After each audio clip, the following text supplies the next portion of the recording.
Olá, pessoal. Bom dia, boa tarde, boa noite, que eu não sei que horas vocês vão estar vendo isso.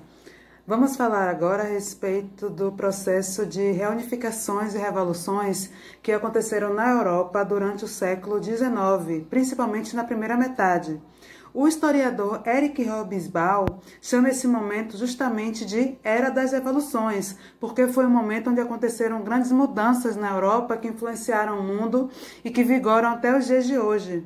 Tá? Surgiram várias ideologias que vieram a transformar o mundo de forma a se tornar um mundo mais parecido com o que nós conhecemos nos dias de hoje. Vamos lá, vamos falar a respeito dessas eras das revoluções. Nos primeiros 50 anos do século XIX, na primeira metade, ocorreram várias transformações na parcela ocidental do mundo. A indústria e as comunicações mostraram crescimento significativo. Outro setor que cresceu foi o setor militar, onde a oportunidade de seguir carreira no exército era uma grande atração para a juventude da plebe, influenciada pela filosofia liberalista. Naquele momento, houve também um processo de expansão da educação primária pública e aumento da população que habitava as principais cidades da época. Com essa volta, as pessoas que viviam na cidade começaram a ter mais acesso à cultura e a participar mais ativamente de questões referentes à sociedade em geral. Além disso, esse fenômeno ganhou maiores proporções com publicações da imprensa, que fomentavam a opinião pública. Dessa forma, alguns grupos com ideais liberais iniciaram vários movimentos de contestação à Santa Aliança, que tinha o objetivo de conter os ideais disseminados pela Revolução Francesa.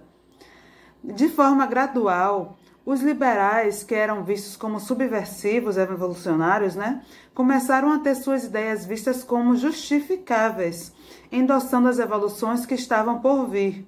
Sob esse ponto de vista, o povo europeu começava a ver as autoridades e os reis, os monarcas, que não se submetiam às leis como tiranos.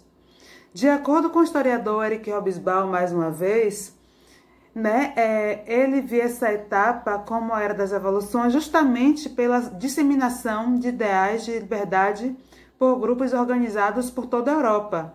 Esses grupos defendiam temas como os direitos humanos, igualdade entre os cidadãos e a soberania da população. Influenciados pela Revolução Francesa, ativistas de cunho nacionalista e também de cunho liberal acirravam a revolução permanente.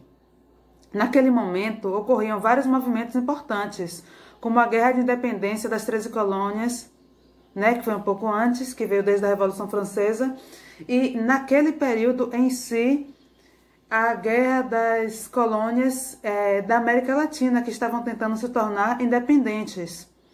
No que se refere aos países da Escandinávia, Grã-Bretanha e também dos Países Baixos, ocorreram disputas acirradas dentro dos parlamentos. Mas nesse período, que engloba mais ou menos o período entre 1815 e 1845, foram realizados conflitos pertinentes a esse período de Era das Revoluções. Do início desses confrontos até 1829, se destacaram os movimentos liberais que organizaram levantes da região mediterrânea da Rússia. Em 1825, os dezembristas iniciaram a insurreição liberal. Em 1830, ocorreram as ordenações de julho feitas por Carlos X, que dissolveu a Câmara Liberal recentemente eleita, censurando a imprensa e as novas formas de atribuições do sufrágio. Dessa forma, uma revolução explodiu em Paris e os franceses conseguiram, após vários embates, fazer com que Carlos X abdicasse. Assim, a alta burguesia, que era a favor da monarquia constitucional, dá o trono a Luís Felipe, conhecido como Duque de Orleans. Essa revolução na França ecoou em outros países, como a Bélgica, que se tornou independente da Holanda, e várias outras nações. E aí, nesse momento, Vamos falar sobre os principais ideais que foram mais influentes, né? As principais ideias e filosofias que foram influentes nessa primeira metade do século XIX, começando pelo liberalismo. O liberalismo é o que temos que saber dele. Foi, como eu posso dizer, uma filosofia, ou melhor, um conjunto de pensamentos que surgiu no século XVII e ganhou destaque na Europa no século XVIII. O apogeu dele ocorreu na Revolução Industrial, no início do século XIX, por isso que encaixamos esse pensamento aqui. Basicamente, a Revolução Liberal de Mundo consiste em enxergar que todos os seres humanos são dotados de capacidade para o trabalho e intelectuais e que todos têm direitos naturais a exercer a sua capacidade. Dessa maneira, o Estado não tem o direito de intervir na vida e nas liberdades individuais dos cidadãos, a menos que esses atentem contra a ordem vigente. Esse pensamento liberal norteou eventos como a Revolução Francesa e a Revolução Industrial, criando um Estado de Direito liberal na modernidade, que visava assegurar os direitos dos cidadãos e acabar com o despotismo dos monarcas.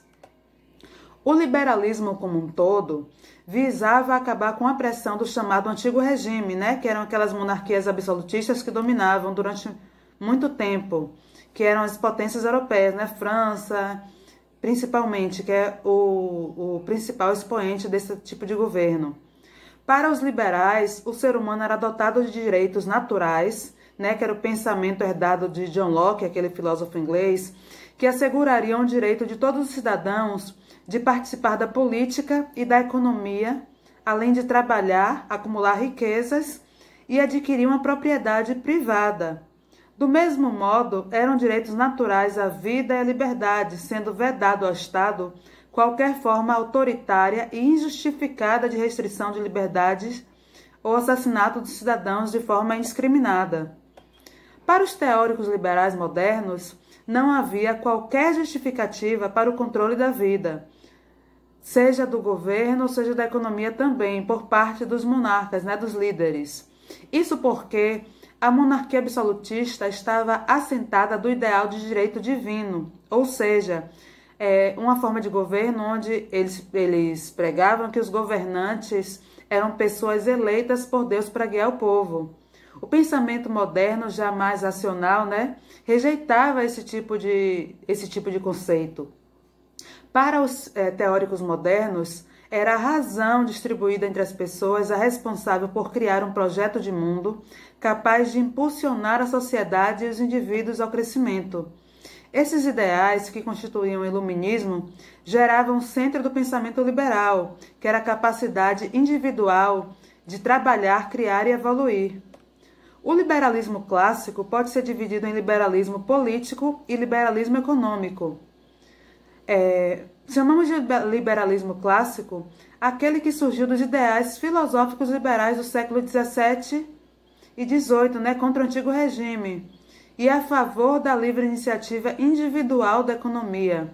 Em contraposição, existe o neoliberalismo, que é uma doutrina econômica do século XX, que resgatou elementos do liberalismo clássico, né, adaptando-os à realidade econômica da época, do mundo globalizado e do capitalismo altamente desenvolvido, como vamos ver nos próximos capítulos. O liberalismo político, que tinha o pensamento liberal, visava acabar com a opressão estatal sobre a vida das pessoas em seus aspectos políticos e econômicos. Para tanto, era necessário abandonar a visão medieval do governo, baseada no poder absoluto do rei e restrito desse governante, né, que governava, tinha o controle da economia por parte do Estado e onde os governos promoviam ações econômicas baseadas no comércio e da exploração de colônias, controlando absolutamente tudo. Ao abandonar a visão antiga do governo e economia, os liberais modernos adotaram uma visão política baseada no republicanismo ou no parlamentarismo. Esses sistemas políticos permitiam a divisão dos poderes, retirando das mãos de um monarca o poder absoluto, né? E o francês Charles Montesquieu, que é um dos filósofos que influenciou essa teoria liberal, ele fez justamente aquela divisão dos três poderes, né? Que é o poder legislativo, executivo e judiciário. E aí, nesse momento, um parêntese aqui, o poder legislativo era formado por um corpo de legisladores, né, que eram os criadores de lei. O executivo era formado por um corpo de governo responsável por executar as leis e governar as cidades ou o país. E o poder judiciário é o poder que atua quando algum cidadão infringe as leis estabelecidas ou entra em conflito de interesses com outros cidadãos ou com o próprio Estado.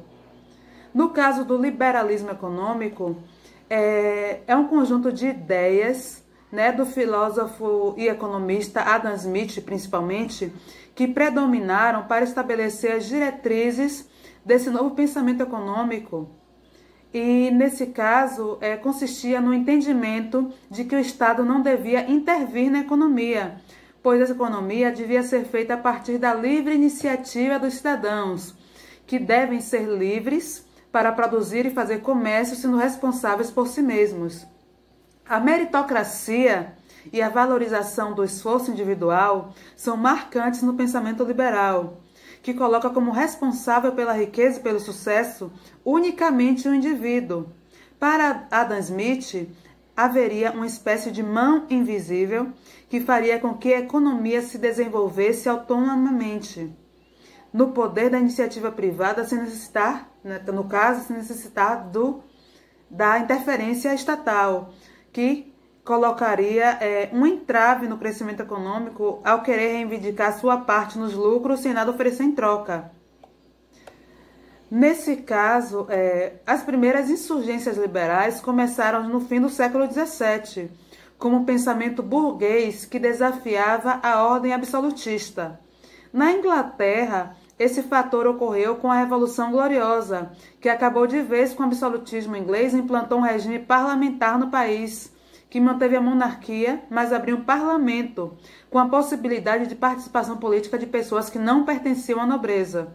O pensamento liberal começou a se espalhar pela Europa, destacando-se personalidades como o filósofo inglês John Locke, também o filósofo jurista inglês Jeremy Bentham, além dos filósofos políticos franceses, né, Voltaire, Montesquieu e Diderot.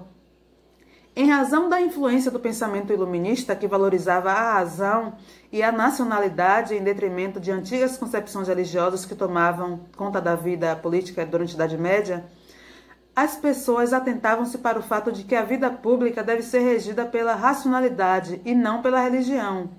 Também foi fundamental a percepção de que existem direitos básicos que devem ser garantidos, o que John Locke chamou de naturais e que os iluministas franceses chamaram de direitos do homem e do cidadão. Dentre tais direitos destacavam-se a liberdade e a igualdade, no caso não a igualdade socioeconômica, mas a extinção de um sistema de nobreza que privilegiava as castas nobres na política. E também o direito da propriedade. Nos regimes absolutistas, a maior propriedade, né, que concentrava as maiores propriedades concentravam-se na mão da nobreza e da igreja, né, principalmente. Outro fator que impulsionou o pensamento liberal foi a Revolução Industrial e o desenvolvimento do capitalismo industrial. A burguesia queria expandir os seus negócios, produzir mais, né, lucrar mais e expandir a propriedade privada. Com os entraves colocados pelos governos autoritários, os burgueses estavam incapacitados de lucrar como queriam.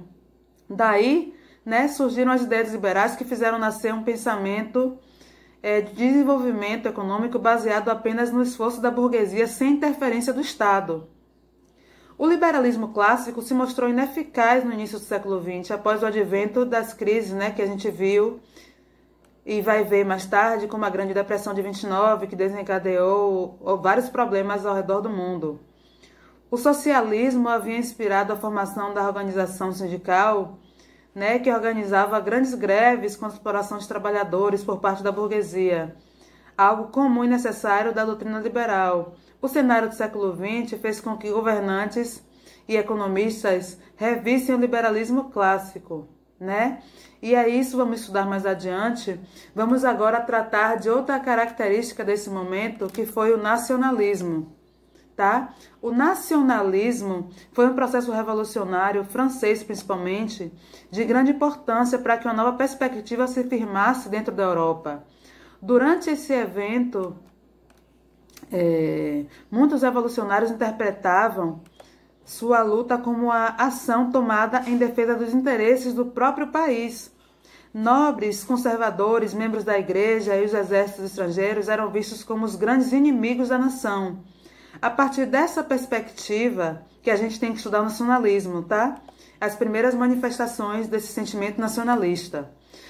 No século XIX, vários intelectuais passaram a discutir quais seriam os elementos históricos e culturais que poderiam definir a identidade nacional. Muitas vezes, buscando a construção de um argumento forte, os pensadores nacionalistas procuravam na língua, nos mais diversos comportamentos e na história, a definição do perfil comum dos indivíduos pertencentes à nação. Não era incomum argumentos de ordem mítica, reforçando o ideal de superioridade compartilhado entre as pessoas pertencentes à nação. Comparando a doutrina nacionalista, colocava a defesa da nação acima de outras experiências também de outras instituições, como mesmo o Estado e a Igreja, o partido político ou o sindicato. De forma paralela, também devemos destacar que o sentimento nacional provocou transformações profundas na relação das nações entre si. O verdadeiro nacionalista deveria sempre acreditar e perceber que a soberania de sua nação estava acima dos interesses particulares e das ameaças estrangeiras. Para os liberais, o nacionalismo acabava sendo interpretado como um grande desdobramento do próprio liberalismo.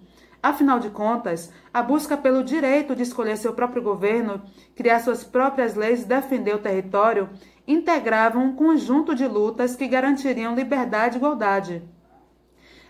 Em contrapartida, podemos ver que este momento ia de encontro às doutrinas socialistas que conclamavam a união dos trabalhadores de todo o mundo.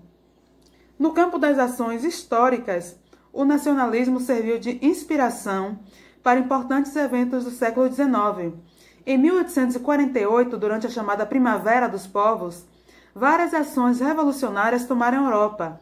Em muitas dessas ocasiões, a defesa dos interesses nacionais acabou servindo de mola propulsora contra as injustiças e os resquícios do regime absolutista. A partir de então, o velho mundo se modificava com a aparição de novos governos de novas nações, como Itália, Hungria e Alemanha. Não se restringindo a esse movimento específico, podemos ver que o pensamento nacionalista também influenciou no acirramento das rivalidades entre os diferentes países. Durante a era imperialista, as disputas por zonas de exploração econômica acabou alimentando rivalidades entre diferentes países, chegando ao século XX. Podemos ver que as guerras mundiais e os movimentos totalitários com outras ligadas à perspectiva nacionalista, porque como veremos, esses aspectos, o liberalismo econômico, a busca imperialista e o nacionalismo foram causas das duas primeiras grandes guerras que aconteceram no mundo e de vários conflitos que acontecem ao redor do mundo até os dias de hoje. Veremos mais a respeito disso ao longo do capítulo, vocês podem conferir também no livro, e a gente vai ver isso também nos próximos vídeos e nas próximas aulas, porque os assuntos se complementam. Veremos que esses aspectos, dessa era das revoluções, vários aspectos desse momento serviram como bases para conflitos que aconteceram ao redor do mundo e para novas ideologias que foram surgindo com o passar dos tempos.